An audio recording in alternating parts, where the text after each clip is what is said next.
Sebelum kita mendengarkan kebenaran firman Tuhan, mari kita sama-sama satu di dalam doa. Bapa kami yang bertata dalam kerajaan surga, pada hari ini kami siap mendengarkan kebenaran firman-Mu. Di tengah-tengah peristiwa memperingati Jumat Agung, kiranya Tuhan mengingatkan kami, mengajarkan kami, dan mengubahkan kami Tuhan. Setiap kami di sini Tuhan telah membuka hati. Kiranya Engkau membantu hamba-Mu juga yang menyampaikan firman agar bisa menyampaikan firman-Mu dengan setia. Di dalam nama Tuhan Yesus Kristus kami berdoa. Amin. Shalom saudara-saudari yang terkasih di dalam Kristus. Hari ini saya mengajak kita untuk bersama-sama merenungkan satu bagian firman Tuhan. Mari kita bersama-sama buka kitab Injil Lukas pasalnya yang ke-23.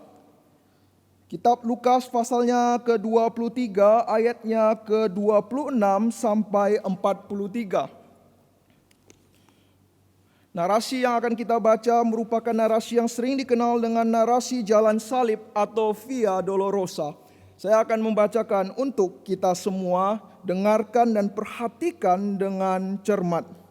Lukas pasal 23 ayatnya ke-26.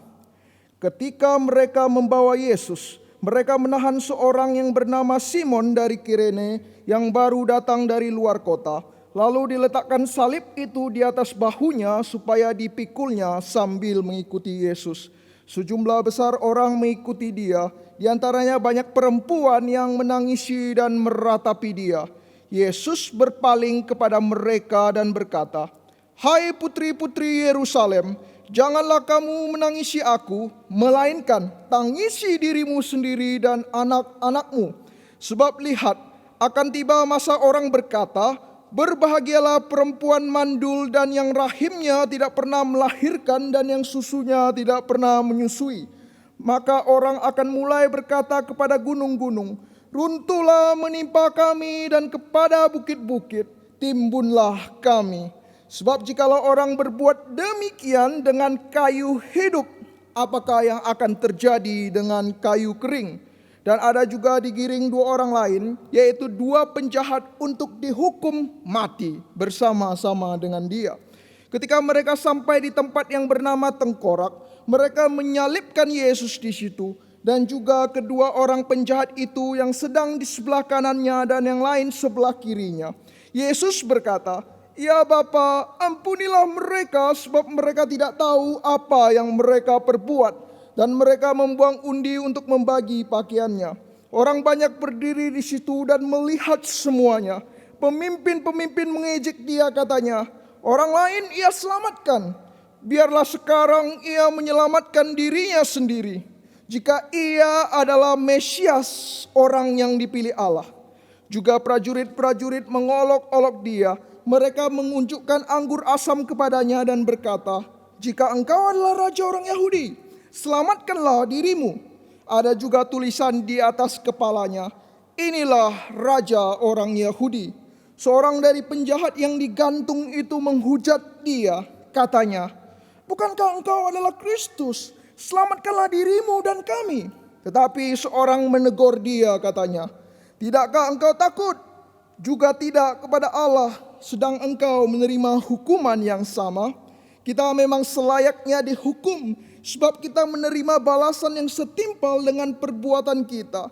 Tetapi orang ini tidak berbuat sesuatu yang salah." Lalu ia berkata, "Yesus, ingatlah akan aku apabila engkau datang sebagai raja."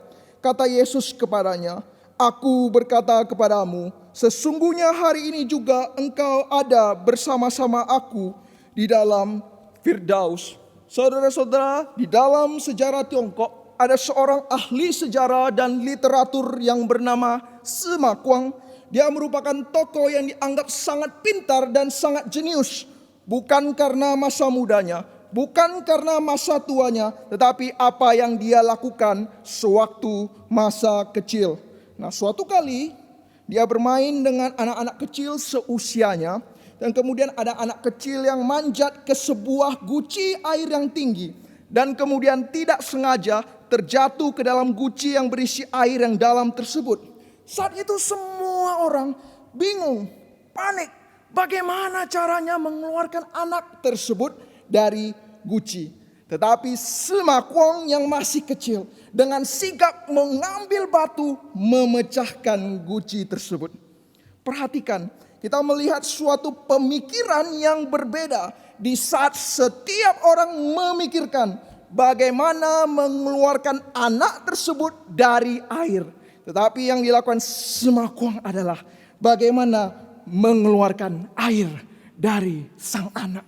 Saudara-saudara, kisah ini menjadi suatu contoh di dalam sejarah untuk menggambarkan suatu pemikiran out of the box atau reverse thinking, yaitu pemikiran yang terbalik, pemikiran yang tidak biasa. Namun di dalam Lukas pasal 23 yang kita baca tadi, kita melihat ada suatu hal yang luar biasa. Tidak hanya out of the box, tetapi out of the mind. Di luar pemikiran umat manusia. Dan ini bukan hanya suatu hal yang berbeda dan terbalik, namun merupakan suatu hal yang sangat paradoks dan dialektikal. Di mana saat manusia berusaha mengeluarkan dosa di dalam dirinya dengan segala cara, tetapi tidak bisa. Tetapi siapa yang sangka Allah yang begitu besar rela menjadi manusia dan mengorbankan dirinya di atas kayu salib untuk membebaskan kita dari dosa. Saudara-saudara, yang kita baca tadi merupakan narasi yang dikenal dengan perjalanan salib atau Via Dolorosa. Siapapun yang membaca narasi ini sampai akhir akan terkejut. Mengapa Tuhan memakai cara yang manusia anggap kebodohan? Salib di saat itu merupakan lambang kehinaan. Karena pada zaman itu hanya penjahat, hanya orang hina dan hanya penjahat perang dan juga orang-orang yang mengacau yang akan disalibkan. Bahkan mereka percaya orang yang disalibkan adalah orang yang dikutuk oleh Allah. Bahkan kita lihat dalam secara filsafat manusia, penderitaan, kehinaan, kematian tidak mungkin merupakan bagian daripada Tuhan. Seharusnya saudara-saudara, ini adalah suatu hal yang tidak mungkin. Namun cara-cara tersebut justru dipakai Tuhan untuk menyatakan hikmat-Nya yang agung dan membandingkan ternyata hikmat manusia tidak ada apa-apanya. Misalnya kita melihat sebelum kejadian Yesus Kristus menuju salib, di dalam kesaksian Injil lainnya kita mengetahui sebelum berjalan menuju salib, Yesus sudah disiksa. Dia dicambuk, dia dihina, ditelanjangi, dan diludah. Kemudian saudara-saudari yang terkasih dalam Kristus, kita mendapati Yesus Kristus diremehkan dengan 3 simbol kerajaan. Yang pertama kita mengetahui Yesus diberikan mahkota duri. Yang kedua, kepalanya dipukul dengan buluh. Dan yang ketiga, dia diberikan jubah. Perhatikan setiap hinaan yang diberikan kepada Kristus. Tapi menariknya kita melihat apa yang terjadi. Mahkota duri yang merupakan penghinaan yang diberikan kepada Kristus diputar menjadi kemuliaan baginya. Di dalam perjanjian lama kita melihat ketika Adam dan Hawa jatuh di dalam dosa. Kejadian pasal 3 ayatnya ke-17 sampai ke-18 menuliskan, engkau akan mencari rezekimu dari tanah seumur hidupmu, semak duri dan rumput duri yang akan dihasilkan bagimu. Saudara-saudara yang terkasih dalam Kristus, semak duri, rumput duri dan sebagainya ini ada kaitannya dengan dosa. Tetapi saya tidak akan mengupasnya lebih panjang, tetapi yang ingin saya tekankan pada hari ini bahwa saat prajurit Romawi tanpa sadar ingin menghina Kristus, dia mengambil objek kutukan dan menjadikan ini kepada mahkota bagi Kristus yang padahal akan membebaskan mereka dari kutukan dosa atau duri tersebut. Kemudian Kristus kepalanya dipukul berkali-kali dengan buluh. Mereka menghina Kristus. Mereka menganggap engkau lemah, engkau tidak berguna, mengolok-oloknya. Tetapi apa yang terjadi di atas kayu salib, justru kepala ularlah yang diremukkan. sehingga kematian dianggap tidak ada sengatnya lagi. Hal yang dikerjakan Yesus digambarkan dengan baik di dalam suatu buku yang ditulis oleh John Owen, The Death of Death in the Death of Christ, yaitu kematian-kematian di dalam kematian Tuhan. Di dalam kita lihat di dalam babnya yang ketiga, John Owen menguraikan bahwa peristiwa penyaliban Kristus adalah suatu desain yang ajaib daripada Allah, sehingga di atas kayu salib terjadi kematian di dalam kematian Tuhan. Dan di dalam kematian Tuhan ini justru kita mendapati hidup. Saudara-saudara, dan kemudian kita melihat Yesus diberikan jubah. Kalau kita perhatikan di dalam seluruh Alkitab, warna jubah yang diberikan kepada Yesus adalah jubah berwarna ungu. Biasanya kita mengerti, oh jubah warna ungu. Tapi menariknya, kalau kita lihat dalam bahasa asli, tidak semua mencatat jubah berwarna ungu.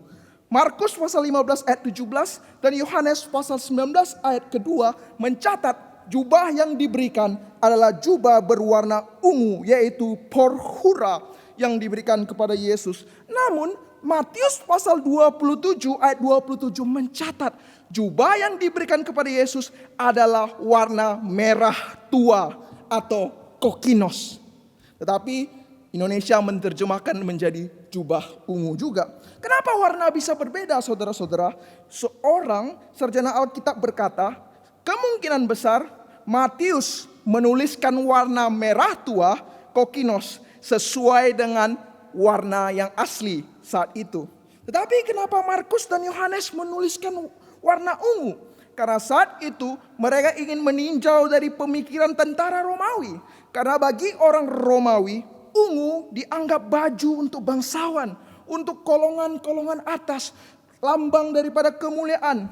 Namun saudara-saudara, kalau kita melihat konteks saat itu, tidak mungkin tentara Romawi memakaikan jubah yang mahal hanya untuk mempermalukan Yesus saat itu. Sama seperti mahkota yang dipakaikan, bukanlah mahkota sungguh-sungguh, tetapi mahkota duri. Dan tongkat kerajaan yang diberikan bukan tongkat kerajaan berlapis emas, tetapi hanya buluh. Maka jubah yang dipakaikan bukanlah betul-betul jubah ungu yang mahal, tetapi jubah merah tua kokinos untuk meremehkan Yesus Kristus. Oke, engkau seolah-olah adalah raja. Tetapi Yesus Kristus di kayu salib, dia menang atas kuasa dosa, menunjukkan dia raja di atas segala raja. Dan sesudah peristiwa salib, apa yang terjadi? Ada kebangkitan. Dan kemudian ada kenaikan dan kedatangan Kristus yang akan berkuasa selamanya menjadi raja yang kekal. Di dunia ini tidak ada raja yang mati dan kemudian bangkit lagi. Dan tidak ada raja yang kerajaannya sampai selama-lamanya. Saudara-saudara yang terkasih dalam Kristus, sungguh luar biasa. Salib yang selama ini dianggap adalah kehinaan, diubah Kristus menjadi kemuliaan. Kemudian dosa, kematian yang mengerikan diubah, diputar menjadi hidup yang penuh pengharapan. Salib yang dikira hanya sebagai alat eksekusi berubah menjadi suatu simbol daripada makna teologia, bahwa saat saya melihat salib, saya mendapati dua hal. Yang pertama, saya tidak sendirian menderita. Dan yang kedua, saat saya melihat salib, saya dengan yakin berkata, saya tidak selamanya menderita. Saudara-saudara yang terkasih dalam Kristus, selama ini mungkin kita merasa sendirian menderita. Mungkin kita merasa Allah tidak peduli dengan kita. Atau mungkin kita pernah bertanya, kapan penderitaan ini akan berakhir? Disinilah salib menjadi jawaban. Disinilah salib menjadi pembelaan. Disinilah salib menjadi bukti yang nyata yang tidak bisa dihapus dalam setiap pergolakan dan keraguan kita. Dan saliblah yang menjadi jaminan bahwa kita akan mendapatkan hidup kekal dan dimuliakan bersama Tuhan saat kedatangannya yang kedua. Sebagai orang Kristen, saya percaya kita pasti mengimani akan kabar baik ini. Tetapi saya ingin mengajak kita agar tidak terlena dan lupa bahwa seluruh perjalanan salib ada suatu hal yang firman-Nya ingin nyatakan kepada kita. Biasanya saat Jumat Agung kita langsung memfokuskan kepada salib. Dan berbicara tentang saya adalah orang Kristen, kita akan fokus kepada hal sesudah salib. Kebangkitan, akan ada kemuliaan, hidup kekal dan sebagainya. Tetapi di dalam momen Jumat Agung ini, saya ingin menarik pandangan kita lebih luas. Tidak langsung ke salib, tidak langsung ke setelah salib, tetapi dalam perjalanan menuju salib. Kita hari ini akan melihat bahwa setiap langkah Kristus ke kayu salib akan mendobrak pemikiran dan kehendak-kehendak kita. Dan kita sebagai orang yang mengaku umat percaya, mari hari ini kita dengan rendah hati, kita akan belajar dan merespon narasi tersebut dengan suatu tindakan yang nyata. Yang pertama, saudara-saudara yang terkasih dalam Kristus, apakah kita sungguh-sungguh merenungkan bahwa jalan salib adalah jalan penuh penderitaan? Lukas pasal 23 ayatnya 26 mencatat ada orang yang bernama Simon Kirene yang kemudian diperintahkan, kemudian diletakkan salib. Engkau harus memikul salib Yesus. Jika kita analisa dari situasi tersebut, Simon itu serba susah. Mengapa serba susah? Satu sisi jika dia menolak, dia pasti akan dihukum. Serba susah. Tetapi kalau tidak membantu Yesus, sebagai manusia pasti memiliki hati yang iba. Tetapi iba juga kadang sirna kalau kita mikir-mikir lagi dan merasa bahwa hal itu juga merugikan kita. Bukankah kita sering berpikir demikian dan kita mencoba merasionalisasikan. Kita mencoba mencari alasan. Mungkin ada orang lain yang lebih mampu. Saya mungkin tidak mampu untuk melakukannya. Saya sekarang lagi tidak enak badan dan sebagainya. Dan kita melihat, kalaupun saya membantu Yesus saat itu berjalan menuju salib, jelas jalan ini penuh liku-liku, bebatuan. Ditambah saat itu memikul salib tidaklah ringan. Seluruh salib besarnya 135 kilo. Itu kalau keseluruhan. Tapi kalau kita hanya menghitung horizontal saja kira-kira 45 kilo. Membantu salah, tidak membantu salah. Tetapi kita melihat apa yang terjadi. Alkitab tidak mencatat apa yang dirasakan Simon saat itu. Apakah dia terpaksa, apakah dia rela. Tetapi Alkitab hanya mencatat fakta bahwa Simon pada akhirnya tetap memikul salib dan berjalan bersama Kristus. Saudara-saudara yang terkasih dalam Kristus, kembali ke dalam kehidupan kita. Tidak pernah ada sekalipun kuasa dari luar yang memaksa kita, menekan kita harus ikut salib, harus ikut Yesus. Dan saudara-saudara, saat kita memikul salib Kristus dan kita masih rela, yang patut kita tanyakan adalah beberapa hal. Mengapa engkau memilih mengikuti jalan salib? Apa motivasi kita? Apa tujuannya? Dan apakah kita sudah mengerti makna salib tersebut? Seorang teolog bernama Kierkegaard, dia pernah bergumul tentang apa arti menjadi seorang Kristen. Dia melihat di zamannya di Denmark, dia melihat banyak orang Kristen hidupnya tidak karu-karuan, hidupnya bobrok. Dan di dalam bukunya dia menceritakan, dia menggumuli setiap perkataan Yesus Kristus. Khususnya di dalam Matius pasal 11 ayatnya ke-28. Kita tahu apa ayat itu? Yaitu, marilah kepadaku semua yang letih lesu dan berbeban berat. Aku akan memberikan kelegaan bagimu. Kierkegaard berpikir, bergumul tentang ayat ini. Apa yang dimasukkan oleh Tuhan? Apa maknanya menjadi orang Kristen? Dan apa yang dipikirkan orang Kristen saat membaca ayat ini?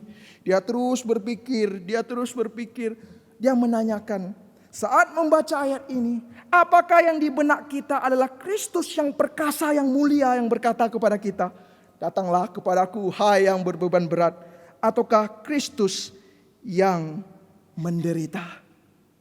Saudara-saudara yang terkasih dalam Kristus, siapakah Tuhan Yesus di dalam hidup kita? Apakah Yesus yang kita percaya adalah Yesus dari Kejadian sampai Wahyu? Ataukah Yesus yang selama ini kita percaya adalah Yesus Kristus setebal ayat-ayat emas. Apa yang kita cari saat percaya kepada Kristus? Pribadinya atau kelegaan yang diberikan olehnya. Kierkegaard mengumpulkan hal tersebut. Di dalam pengamatannya, dia melihat di zamannya banyak sekali saudara-saudari orang Kristen yang mau kemuliaan tanpa penderitaan. Mau mahkota tanpa salib. Dan bukankah ini yang menggambarkan pemikiran kita? Banyak sekali umat percaya, saudara-saudara yang terkasih dalam Kristus. Kita harus yakin bahwa Allah yang kita percaya adalah sempurna, Allah yang mulia. Namun jangan lupa bahwa Allah kita, Tuhan kita adalah Tuhan yang menderita. Kita harus sangat hati-hati. Karena terkadang awal dari penderitaan bukan saja hanya karena dosa. Tetapi karena kita memiliki suatu pemikiran Allah yang terlampau mulia dan hebatnya sesuai mau kita. Kita membentuk imajinasi dan narasi bahwa Allahku adalah Allah yang seperti demikian, seperti demikian, seperti demikian. Maka tidak heran jika realita berbeda dengan ekspektasi. Apa yang terjadi? Allahku Allah yang jahat. Kenapa hidup saya seperti demikian? Saya kenapa menderita? Saudara-saudara yang terkasih dalam Kristus. Orang Yahudi pernah tenggelam dalam suatu imajinasi dan kehendak-kehendak yang palsu. Mereka ingin Tuhan mereka adalah Mesias yang perkasa, yang mulia. Mengapa demikian? Sederhana. Kalau Tuhan kami mulia, Tuhan kami hebat, otomatis kami menjadi hebat. Dan jangan macam-macam dengan kami. Tuhan kami adalah Tuhan yang seperti demikian. Sangat mulia, sangat perkasa. Tetapi saudara-saudara, apa itu mulia? Mengapa mulia? Perlu penjelasan. Yesus mulia bukan karena dari mana dia lahir. Bukan karena kekayaannya, jabatannya, atau siapa orang tua dia. Tetapi dia mulia karena dialah Tuhan.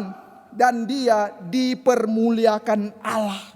Demikian dengan kita, setiap umat Kristen, mengapa kita mulia? Bukan karena siapa kita, tetapi karena siapa Tuhan.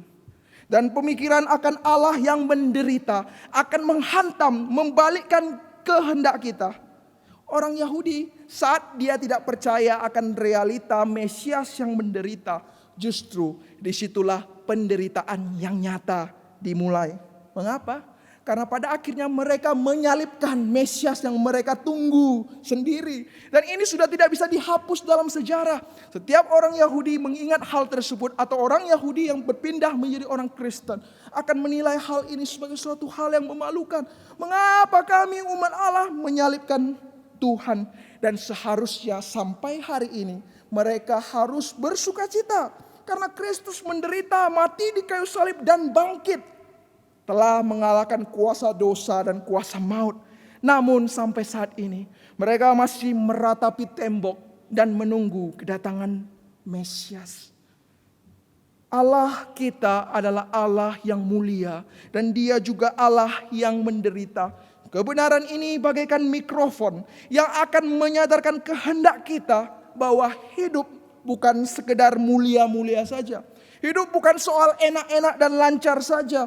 Hidup bukannya keinginan yang saya mau menjadi. Tetapi salib menunjukkan bukan keinginanmu yang terjadi. Bukan enak-enak dan mulia saja. Tetapi melihat bahwa ada penderitaan Kristus di dalamnya. Tetapi yang saya maksudkan dengan jalan penderitaan, saudara-saudari, perlu diperhatikan bukan suatu hal yang tanpa dasar, suatu hal yang irasional, yang sangat konyol. Misalnya kita ikut Kristus, kita menyiksa diri kita, tidak ada masalah, kita cari-cari masalah di dalam hidup, atau kita tinggal di hutan, tidak makan dan tidak mandi secara berbulan-bulan dan sebagainya.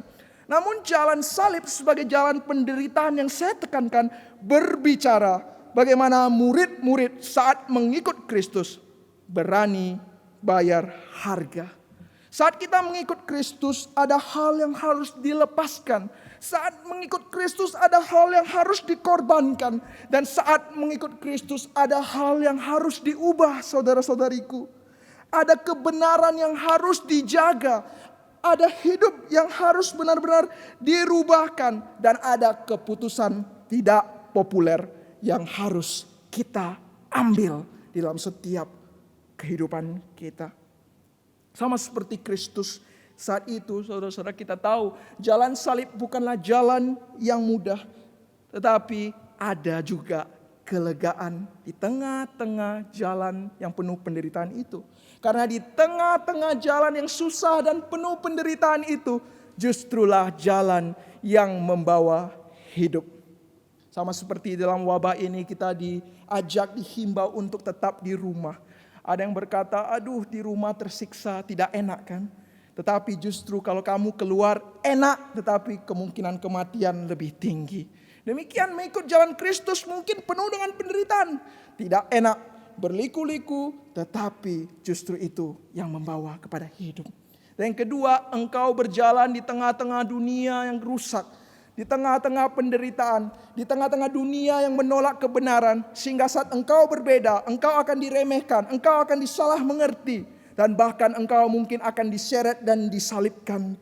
Tetapi pada akhirnya kita melihat ada Yesus yang berjalan bersamamu.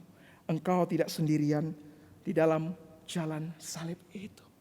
Saudara-saudara yang terkasih dalam Kristus, sadarkah kita bahwa jalan salib adalah jalan penuh penderitaan?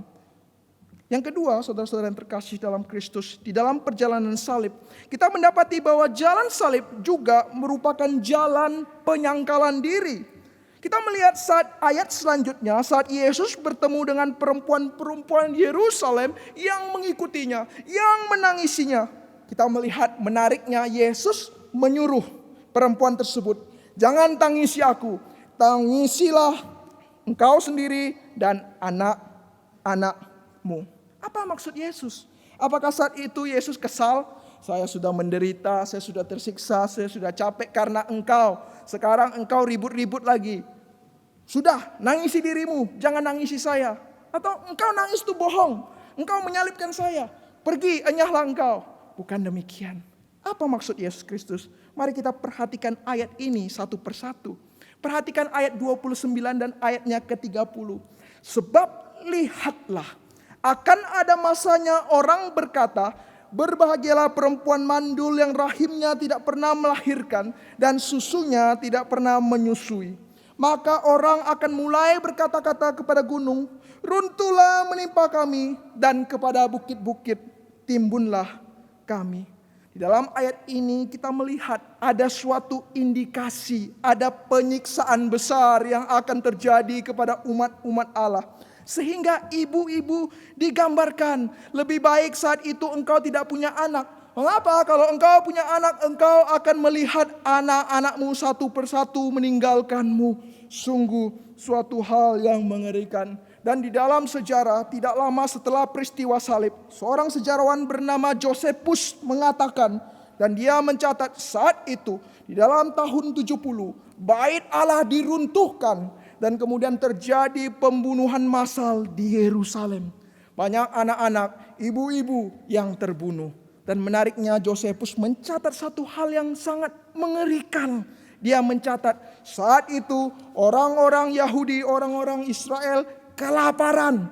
Saking kelaparannya ada ibu yang memakan anaknya sendiri. Maka celakalah saat itu yang mengandung, saudara-saudara. Ini adalah suatu penggambaran yang umum kalau kita melihat di dalam Timur Tengah, khususnya di dalam Perjanjian Lama. Di dalam kitab Ulangan telah menabuatkan hal ini. Di dalam kitab Ulangan pernah menunjukkan bahwa saat Israel menolak Tuhan, maka dia akan mengalami pembuangan, akan mengalami penyiksaan. Bahkan digambarkan ibu akan memakan anaknya sendiri. Mungkin kita menganggap ini adalah peristiwa yang sangat mengerikan. Di zaman itu banyak sekali orang-orang yang tidak percaya kepada Tuhan melakukan hal tersebut. Tetapi sangat ironinya, justru umat Allah pada akhirnya melakukan kesalahan tersebut. Ini adalah suatu penggambaran yang nyata akan suatu penderitaan saat kita menolak Tuhan. Dan kita lihat jawaban Yesus Kristus. Yesus Kristus ingin mereka jangan menangis. Tangisilah anak-anakmu dan dirimu sendiri. Kata perempuan-perempuan Yerusalem dan anak-anaknya juga merupakan satu metafora bagi keseluruhan bangsa Israel.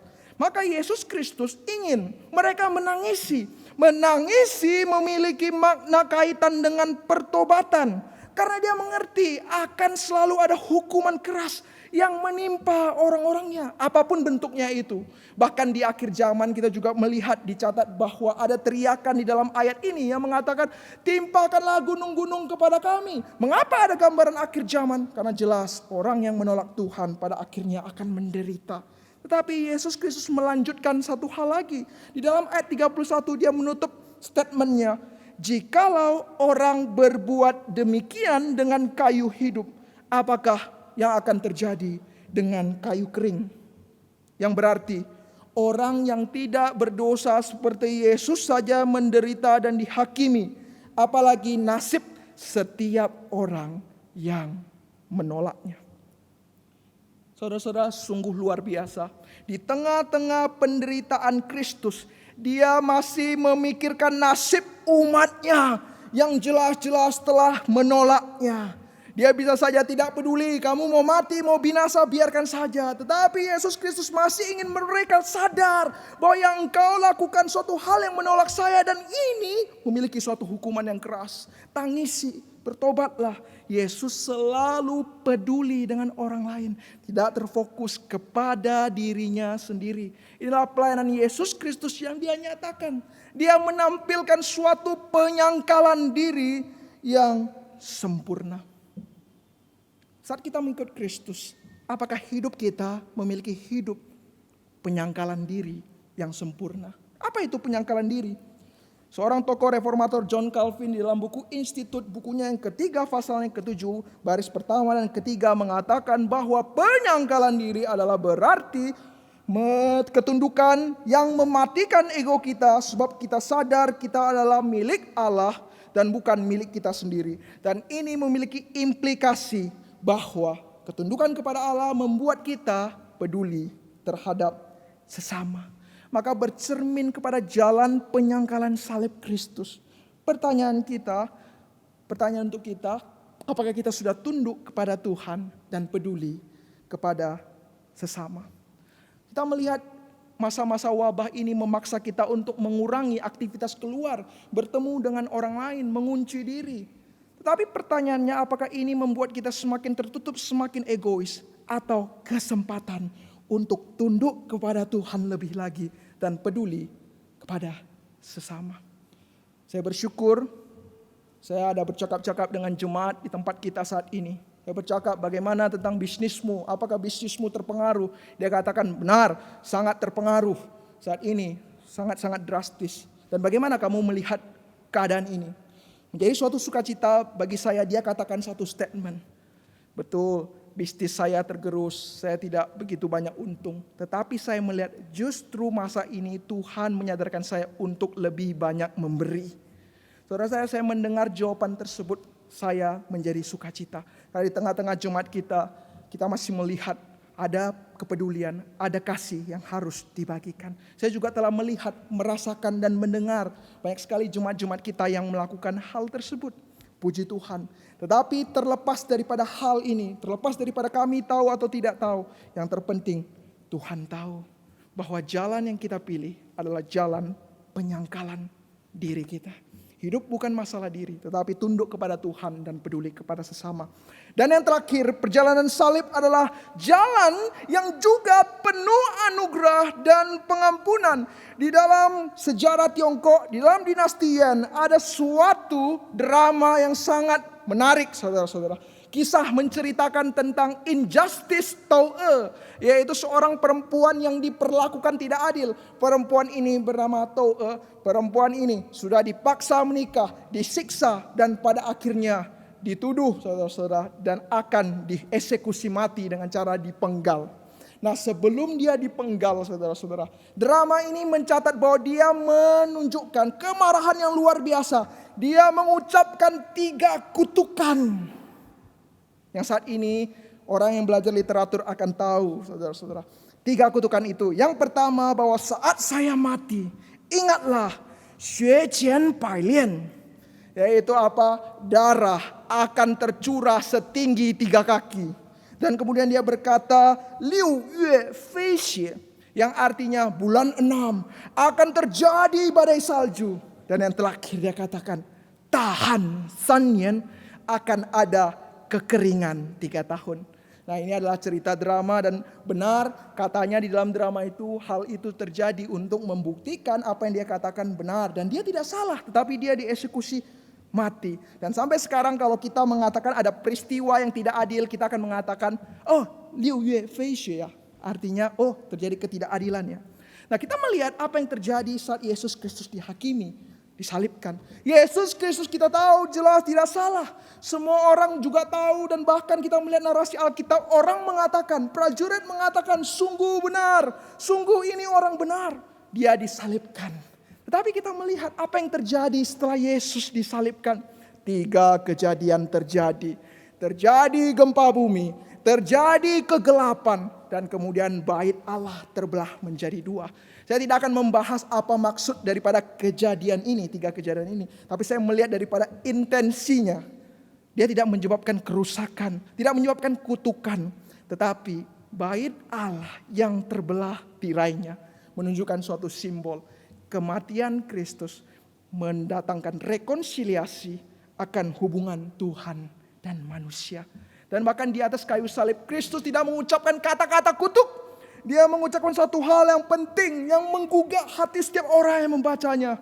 Dia disalibkan, tetapi masih memiliki kekuatan untuk berkata, Bapa, ampunilah mereka sebab mereka tidak tahu apa yang mereka perbuat. Lukas pasal 23 ayatnya ke-34. Saudara-saudara yang terkasih di dalam Kristus, di dalam peribahasa orang Tionghoa, ada suatu ungkapan yang berkata, 君子报仇10年不完呐. Yang artinya sebagai orang gentleman, kalau balas dendam, kalau bisa 10 tahun tidak berakhir. Maka kita melihat filosofi ini masuk ke dalam film-film. Film-film kungfu kita melihat seorang anak papanya dibunuh. Maka anak ini tumbuh besar dengan dendam. Dan dia berkata, tujuan hidup saya cuma satu, yaitu membunuh orang yang membunuh papa saya. Nah, film-film silat dipenuhi oleh dendam dan benci. Nah, itu berdasarkan salah satu filosofi daripada kata peribahasa ini menggambarkan. Dan saudara-saudara, menariknya sampai sekarang ini secara tidak langsung kita mungkin praktekkan di zaman modern. Kalau orang melukaimu, kalau orang menghinamu, engkau harus balas. Kalau engkau tidak balas, engkau pengecut, engkau bukan laki-laki sejati. Tetapi saya melihat salib meredefinisi apa yang dimaksud dengan berani. Berani bukan saat orang memukul kita, kita memukul balik. Bukan saat orang melukai kita, kita membalas lebih lagi. Tetapi salib mengatakan keberanian di saat engkau mengampuni. Apa yang dimaksud dengan keberanian? Keberanian bukan membalas, tetapi mengampuni. Dan menariknya di dalam sejarah pemikiran tersebut telah dibantahkan juga oleh suatu pemikiran yang mengatakan apa? Sudahlah, jangan engkau balas dendam. Engkau tidak akan membalikkan apa-apa. Yang ada rugi sendiri, kepala pusing, sakit dan sebagainya. Maka film-filmnya mulai berubah. Saat pembunuh ingin membunuh orang yang telah membunuh ayahnya, tiba-tiba entah dari mana, dari kolong, dari loteng, tiba-tiba muncul orang hikmat, orang tua berkata, janganlah bunuh, lepaskan pedangmu. Kamu buat ini, kamu menderita sendiri, gak membalikkan apa-apa. Iya juga ya, sudahlah lepas, saya ampuni kamu. Nah, ini adalah pemikiran yang membalikkan pemikiran itu. Tetapi salib menunjukkan lebih lagi. Mengampuni bukan soal untung rugi. Saudara-saudara, saya ampuni kamu. Kenapa? Kalau enggak kepala saya pusing. Saya ampuni kamu, kalau enggak saya stres. Saya ampuni kamu, gak ada untungnya. Saya ampuni kamu. Untung musuh kasih tahu saya. Untung Chandra kasih tahu saya. Kalau enggak awas kamu. Oh, untung papamu ada. Kalau enggak awas kamu. Inilah pengampunan dunia. Tapi Kristus mengatakan, ampunilah dia. Mengapa Tuhan? Saya telah lebih dulu mengampunimu. Kita melihat saat Yesus Kristus disalib, ada peristiwa pengampunan lagi terjadi. Saat penjahat mengaku dengan rendah hati, Tuhan, ingatlah aku Tuhan. Kalau engkau datang dan menjadi raja. Dia dengan kerendahan hati mengakui bahwa Yesus Kristus raja yang sejati. Dan saat itu tidak pikir panjang, Yesus langsung mengucapkan satu statement, yaitu sesungguhnya hari ini engkau akan bersama-samaku di Firdaus. Seorang sarjana perjanjian baru bernama N.T. Wright. Dia mengomentari kalimat Yesus sebagai suatu hal yang luar biasa. Dikatakan perkataan Yesus bagaikan membawa surga masuk ke dalam dunia dan membawa masa depan ke masa sekarang. Saya setuju dengan hal tersebut. Apakah surga itu, saudara-saudara? Surga bukan berbicara tentang hal nanti, bukan hal mulia di saat nanti, saudara-saudara. Tetapi saat Yesus Kristus mati dan bersama kita, dan kemudian ada kerajaan Allah yang ada di bumi seperti di surga. Dan itu dimulai dari Yesus Kristus, dan itu dimulai dari kita yang menyatakan kasih dan menyatakan pengampunan. Disitulah surga yang sejati. Saudara-saudara, apa yang menghambat kita untuk mengampuni selama ini? Dan bagaimana jika di dalam momen Jumat Agung ini Kristus berkata kepada kita, maukah engkau belajar lebih mengampuni lagi? Jika saya katakan saya mau mengampuni, tapi juga pastikan dua hal. Bahwa engkau sudah rekonsiliasi dengan Tuhan dan engkau telah melakukan rekonsiliasi terhadap dirimu sendiri. Saudara-saudara yang terkasih dalam Kristus, saya akan menutup khotbah saya dengan satu statement yang sederhana, yaitu Kristus telah mati bagiku. Apakah saya telah hidup baginya? Dan pada hari ini kita melihat, saudara-saudara, salib selamanya mulia. Ada hidup kekal yang menanti kita. Tetapi jangan lupa bahwa jalan salib adalah jalan penuh penderitaan. Sudah siapkah kita berjalan bersama Kristus? Jalan salib adalah jalan penyangkalan diri. Sudahkah kita tunduk kepada Allah dan peduli kepada sesama? Dan jalan salib adalah jalan penuh pengampunan dan anugerah. Maukah pada hari ini kita mengadakan rekonsiliasi dengan Allah yang pasti akan mengampunimu? Dan yang kedua, kemudian rekonsiliasi dengan diri sendiri. Maafkanlah diri sendiri dan maafkanlah orang lain. Jika kita melakukan hal tersebut, salib tidak hanya menjadi simbol yang kita pajang dan pakai. Kiranya dia menjadi suatu hal yang mengubahkan dan berdampak di dalam hidup kita. Mari kita satu di dalam doa. Bapa kami yang bertata dalam kerajaan surga, pada hari ini kami melihat bahwa ada suatu rancangan yang indah yang Engkau telah rancang dalam kekekalan-Mu. Bahwa ada Allah yang besar yang mati disalibkan untuk setiap kita. Agar kami Tuhan mati bersama-Mu, meninggalkan manusia lama kami dan kemudian bangkit bersama Kristus dalam hidup yang baru. Dalam hidup ini yang baru ini Tuhan, kiranya kami bisa mempraktekkan, menghidupi, menggumulkan setiap daripada apa yang Yesus Kristus nyatakan di dalam firman-Nya. Dan Engkau katakan dalam setiap daripada hidup-Mu. Kami tidak ingin menjadi Kristen yang biasa-biasa saja, tapi menjadi murid Kristus yang sejati. Di dalam nama Tuhan Yesus Kristus kami mau berdoa. Amin.